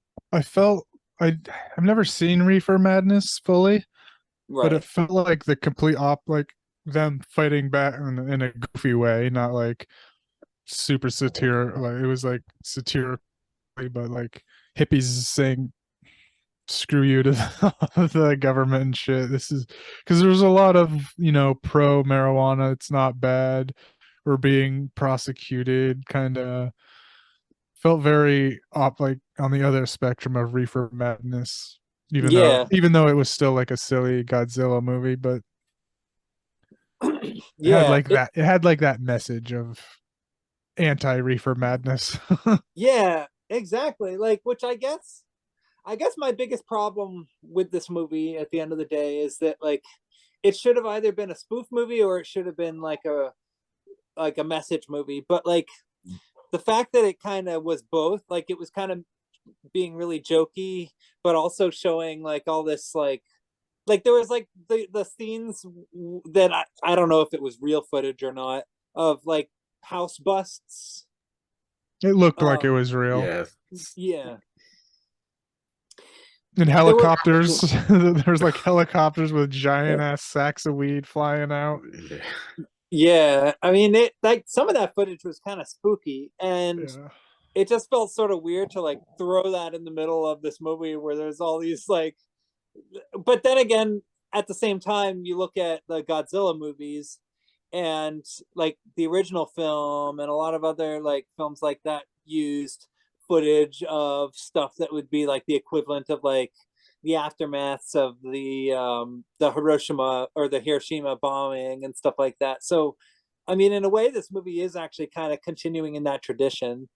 It's just weird because it's like a spoof though. So and it's a spoof of Godzilla primarily, which it seems to be kind of a love letter to Godzilla as well. I mean, there's even a scene where a character is dancing with a blow up of Godzilla. It's like a really beautiful scene. And there was that one guy that said he like worked at the drive-ins and he's like, if I have to watch another damn kaiju movie, I'll go crazy. Yeah. And then the girl responded, "Oh, I heard it's just an adult film one now." And he's like, "Oh, maybe I will go back and work there." Yeah. Yeah. Yeah, that guy was definitely my favorite character. Yeah, Yeah. yeah, Same. and yeah. Um But yeah, it does kind of make fun of the dubbing of the Godzilla movies a little bit. Not very much, but a little bit here and there. Like it's like the story is kind of like your standard sort of thing. Like picture like scientists versus nuclear activists, which is what you'd get in the Versus original. hippies. Yeah. I mean, this is the equivalent of that. Yeah. Basically, is instead of scientists versus activists, it's um, plant growers versus the police, and the town officials, basically the mayor or whoever that guy is, who he's kind of I kind of liked what the actor did with him. He kind of did like a campy gay guy type of thing with him, which I thought was kind of funny. And then let's see. Then there was also I mean the main characters who were like siblings, who were just I mean the majority of the characters in this movie were just either growers or the police. And then you get another movie with a mad scientist, except in this movie, instead of it being mad scientist, it's a wacky professor who knows a lot about marijuana. It kind of looked like a weird shit. No, I forget the fucking guy I was gonna say. Morty or Rick and Morty. What are the No, it's an actor. Christopher Lloyd from Back to the Future. No, he's not a like scientist, but like there's an actor that he looked like. Mm. Oh. He was Yeah, I don't know. Yeah. Christopher Lee, like an old Christopher Lee or young Christopher Lee. Oh yeah, okay. Christopher Lee. I also feel like his hair was spray painted, like that spray painted silver too. Like he was a younger actor, but like they spray painted his hair gray to make him look like an old professor. Yeah, I wouldn't be surprised. I mean, it looked like it was a pretty fun movie to make. It's like get a circle of people together. You got a camcorder. It's like let's make a fun like Godzilla movie. You get about maybe a minute's worth of stop motion in it, which is like a little doll thing. I mean, it looks pretty bad. Yeah, the weird close-ups of like the paper mache head. Yeah. Yeah, that sketched me out. Those were scary. Yeah. Like basically like the police are busting growers and burning weed fields, and what ends up happening is they awaken the quote unquote like Ganjasaurus, who starts stomping around, and It was the then growers that did it. Oh, it was the growers that burned the fields. No, Oh. it was the growers that awakened it because Oh, apparently that's right. to awaken it, he had to be in a field of the Ganjasaurus. What was the strain? There was it was like cannabis sequoia. Yeah. Sequoia, yeah. So in order to awaken the egg, it had to be, in a little field, which is where, because it was, they were in the beginning of the movie, the two mains were like on this meditation.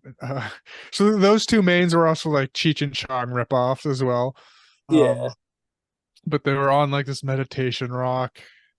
And then the rock disappeared, and they had that like I think Cheech and Chong do it a few times throughout their movies. The like the who's on base kind of jokes, like, but there was this rock. What rock? There was no rock, but the rock. There's a rock here. No rock, and it went on for like 30 seconds of them doing like a who's on first joke. Yeah, they did that a few times in this movie. There was that one part where the guy's like, "I've got something to do." And the girl's like, I have something to do. And then the last guy standing there is like, what do I have got to do? And he does the shoulder shrug. Yeah. Yeah, like, so yeah, the Ganjasaurus gets up, starts roaming around, and it gets upset because it can't find its favorite plant. I mean, there is a part where the people are running away, but it's not super exciting. I mean, for a movie that mostly consists of people standing around in rooms talking, I mean, there was a lot of thought put into the writing and into the jokes and stuff like that. But I feel like this is a movie where you kind of have to be able to operate on its level a little bit, which I don't think most people are going to really necessarily find, because it is pretty cheap. And the acting isn't super serious or anything like that. A lot of the characters are exaggerating with their movements, and like there's even a part where probably the most action packed scene in the whole film is when they show back up at one of their houses, and the cops are there, and then the girl, she has to say goodbye to her plants, so that's why they go back down the hill. But then so they're like burning some of it, like some of them are, and they inhale the fumes and end up falling asleep in the field. So like that happens. And then and then toward the end there's also a part where the brother character of the main character, I was getting I was getting all the characters confused because they all had afros and beards. I mean, they were all just a bunch of hippies. Mhm. But he goes out to try and reason with the beast, and so he runs away from their clan, or away from the group after a little bit of a fight. Then you don't see him again for the rest of the movie until the very last scene, which is probably the scene that probably annoyed me the most, but It was we'll get to silly. that. Yeah. Yeah. And let's see, at one point the other character, the main brother, the main character, he has he brings this big flower, like this huge plant to the police or whatever. Big old nug. Yeah, the gold nug. Because I guess that's what he's looking for, or that'll that'll will stop him from wreaking havoc, I guess. And there's conflict because it's like, no, let's destroy, or they at first want to lure him out and destroy it or whatever, but then this movie even has the whole humans are bad speech in it. Like it has it at least a couple times. I mean, you don't really, I mean, you sort of see them stop it, but again, it's like recycled stop motion, so you kind of have to use your imagination a little bit. And then they managed to tame him, and then the characters have a dance party at the end, which is kind of funny. And Yeah. They yeah, tame it because of the scientists. There's a whole little subplot of them trying to get the roar or the call of it. yeah. There's also, if it doesn't work, they'll nuke the fucking town. Oh yeah, that kind of gets established, so there is a little bit of a threat going. And the mad scientist, he has a student who at first is going to help him, but then there's some conflict there. Yeah, there's that investor guy Yeah, that's just kind of working against him but pretending to be his friend. And it's funny because he was like, oh, I'm so again, this is definitely a pothead made movie with hippies, and he's a couple of times, once he asks his assistants for some Valium to take the edge off, and then during that party you see him chugging NyQuil. yeah, that was messed up. Yeah. Yeah, I mean, there were a lot of weird little details in it that were kind of strange. Oh, and then of course it ends with there's actual, and did you guys catch that one guy who was kind of standing there during the dance party, where he was like, oh, I'm just standing around to make sure nobody plagiarizes anything from the Godzilla movies. Oh yeah. Yeah. Yeah. That's funny. That made me laugh. I'm pretty sure there was a shot of that guy earlier in the movie for a split second. Like his head was leaning out of a doorway. I think so. Yeah, I remember there were a few things in this movie that were kind of threw me off a little bit. But okay, yeah. Then he sees his brother in the field, and he's coming back, and he's running toward him, like, "Oh, you're alive!" But then his brother roars, and it's like, "Oh, twist ending! Like, did he become the new Ganjasaurus?" And then he's like, "Oh, just kidding!" And he shrugs his shoulders, and then they hug, and then the movie ends. Credits, just you can tell community made, regional, like shot on video. Just a group of friends, yeah. Yeah, Maybe they were actual pot farmers. Yeah. maybe that. I mean, but yeah, I mean, there's- there was that whole, like, in the beginning, there was that whole section of them trying to find a good grow spot. yeah, and there were some parts that almost felt like a documentary or something, just because like the camera was kind of stationary, and it was like, what the heck. But then there were a lot of like acting moments, and yeah, I mean, it was definitely like a tiny micro budgeted type of film. Well, there was that one. I But mean, just to go over some yeah, random points. There was in the beginning, they like the brothers were arguing, like, I have to get, like, one was more chill, saying, no, this place will work, it'll be fine, and the other one was all high strung, saying, no, this has to work. I'm out of money. I owe money, and the other brother was like, yeah, I know. I loaned you the money. oh yeah, that was hysterical.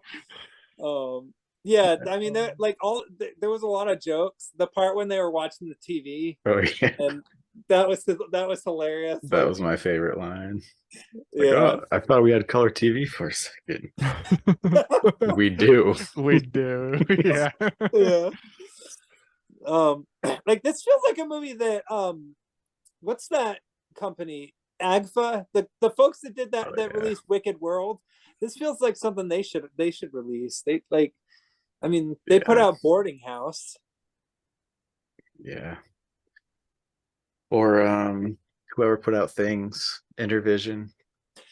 Yeah, like this almost feels like something that they should get their hands on, or somebody, like, just, I don't know, nice little release of Ganjasaurus on the side. I mean, yeah, it's kind of interesting, I'm sure for it will the happen eventually. oh yeah, somebody's gonna start demanding it. I was looking up physical copies of it. It's only available on VHS, and it goes for like $150. Damn. Yeah. Like, nah, I think I'm good on this one. Yeah. Yeah, this is a sought after item. But I mean, yeah, you never know. Like one of those companies could release something like that. If a movie that's literally about drunk people hanging out in heavy metal parking lots can get released on a Blu-ray, then Ganjasaurus can get a Blu-ray release. Oh yeah. It was that heavy metal parking lot. I can't believe that got a release. That is so funny to me. Oh yeah. Out of print now too. So Oh my gosh. Suckers. Nice. Value. Oh, God. values went way up on it. Yeah. Shit. Okay. Let's see. There was a funny little scene where the government was doing a press conference and they kept doing like slips of tongue, just like, Yeah. like there was one that was good early on, but the only one I wrote down was like, and this is going to be extensive. So they're kind of just ragging on the government, like spitting something to, Yeah. make fun of them and shit. And then what was the other one? Yeah, this movie was hardcore when it comes to the government hating stuff. This is like I could see why this movie is so underground, Yeah. That's about all I have. Yeah. All right. What about you, Zach? What were your overall impressions? So I had to get high to watch this. The title, like, Yeah. Of so course. I enjoyed it probably more than I should have, but it's still a shit movie. Yeah. Yeah. I mean, I enjoyed it overall. I can recognize that it's probably yeah, like you said, you really got to watch it in a certain state of mind. Is like that's really what's recommended. Otherwise, you're pretty much just watching a dorky shot on video Godzilla spoof with a bunch of people standing around and talking. I mean, unless you can enjoy that kind of thing, and some really, really poor stop motion, I probably wouldn't recommend this to most people. But I liked it enough. Yeah. Another one that would be a lot better with a group. Yeah. Yeah. Yeah. What about you, Nick? Yeah, I thought it was fine, better than what I was thinking it was going to be because of just how it looked straight on, like the on video. Yeah. Like it didn't have the problem of like things and shit where shit was unlegibly to hear. And I mean, it just looked better too, as in general. Yeah. And then there were some funny little bits, and it looked like they were having a good time making it, so that's always good to see. Oh yeah, definitely. I agree. Like you definitely have, like I said, you got to be on the film's wavelength. Yeah. So yeah, I'd give it like a 2.5, maybe. Yeah. Maybe being a little generous, but yeah. Yeah. What about you, Zach? I originally gave it a 1, but talking about it more, I think I give it a 2. Yeah. Yeah, I'm being a little generous, but you know, we Yeah. just came off our 420 episode. Why not? Yeah. Yeah. I mean, I think, yeah, I think I would give this a solid 2, because I really did enjoy most of it. I mean, it was a goofy, silly little low rent type of deal, but yeah, I really dug it overall. You know, I liked its whole anarchism style. Like, I mean, or its lack thereof. I like that it was trying to kind of be a little bit more of a rebellious type of movie in certain ways. So that's what, like, when a sort of regional sort of film can do that, where it's like a bunch of people getting together and all kind of trying to make one specific type of film. Like, I gotta give it a little credit for that. So Yeah. Reminds me of another movie we should do at some point. oh yeah. Regional. Yeah, which one? Winter Beast. Yes, I agree. I would love to see Winter Beast. It's another regional one. Yeah. Oh, that would be a good choice. All right. Well, all right. But before we okay. So I guess we're done talking about dinosaurs now. Unless you guys have anything else to say about Ganjasaurus. I don't think so. No. Nope. Yeah, I think we summed it up. You know, charming. Okay, so yeah, so that concludes our dinosaur episode. Now this is going to be a little bit of a suspenseful moment because it's anything goes time. Yeah. So who dares to go first? I don't know what the rules are. I just chose a movie. I don't So know did if I. it's supposed to be bad or good or what it was. Yeah. Anything goes. Okay. Yeah. I chose a probably bad one. So Okay. Good. Should I write the name of it down? Should I go first then? Sure. Okay. Yeah. You guys may have seen it actually, even maybe, but it's For Your Height Only. Your height only. Okay. Your spell Y''UR. I don't think I've seen that. So you know that little actor, the little Indian actor from the 80s or something? I forget what his name is. Let me see real quick. Okay. Yeah, no worries. Wang Wang is his name. Yeah. Okay. So that it's him, but it's like a spy movie. So it's like for for your eyes only. for your height only. So it Oh, might no. be it might be a little problematic, but hey, I didn't make the movie. I mean, we're just watching it, right? Exactly. All right, we'll give it a shot. I'm ready for it. Did Red Letter Media do that one? I don't know, maybe. Or unless that was a different movie with that same little guy in there. I know they have definitely done one with him in it, but Yeah. should ready. be available, yeah. And I'm pretty I'm sure ready it is for- available on both YouTube and if you want to pay like $5 on Amazon for it. But Okay. I'm definitely ready for a new spy movie. So if it is a spy movie, I'm down it's for it. supposed to be, All right. All right. Should I go next? Yeah. Okay. So last week I mentioned a movie I was curious about watching if we ever landed on monkeys. But there's other monkey movies that I'd like to see as well. And so I'm going to choose a monkey movie. A monkey horror movie that is apparently based on a true story, although I don't know if it's necessarily a true story. In the Shadow of Kilimanjaro, about 90,000, I think last episode I said 900,000. 90,000 baboons descend upon a village due to a drought. It's on YouTube. And Jonathan Rhys Davies is in it. So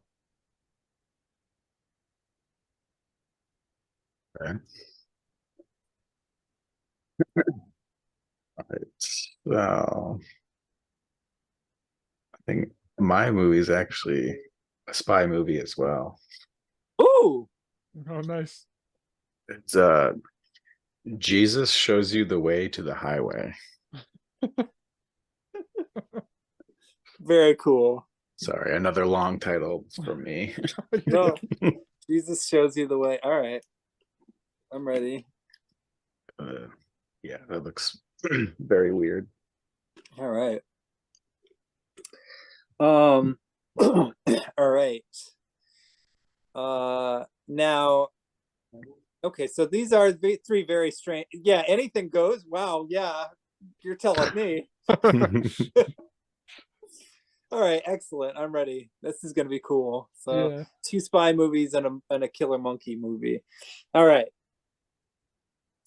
And before we spin the wheel of death, should we talk about our a one-off movie that we're gonna probably do as well at some point? Okay. Because we should probably get back into doing one-offs just for fun. But the Super Mario Brothers movie, it's a film that we kind of brought up a little bit when we were discussing dinosaur movies. So I guess maybe that'll be our part 2 dinosaurs. I don't know. Like we'll decide. But yeah. Part 2, also belated video game we did a couple weeks ago. Yeah. Yeah. So yeah, we're gonna give that a shot. But yeah, this dinosaur episode was something different, I gotta say. It 3 very kind of unusual, quirky dinosaur films. One I would argue is probably on the more typical side of what you expect from a dinosaur movie, while the other 2 are just very different kinds of things from what you'd expect. I'd be curious to do another dinosaur episode, I have to admit. Like maybe one of the sequels to Prehysteria and one of the sequels to Carnosaur might be worth checking into. You never know. Yeah. But until then, okay, let's spin the dreaded wheel and hope for the best. We're biting the bullet. All right. We'll shuffle it a couple times. See what we get. Okay.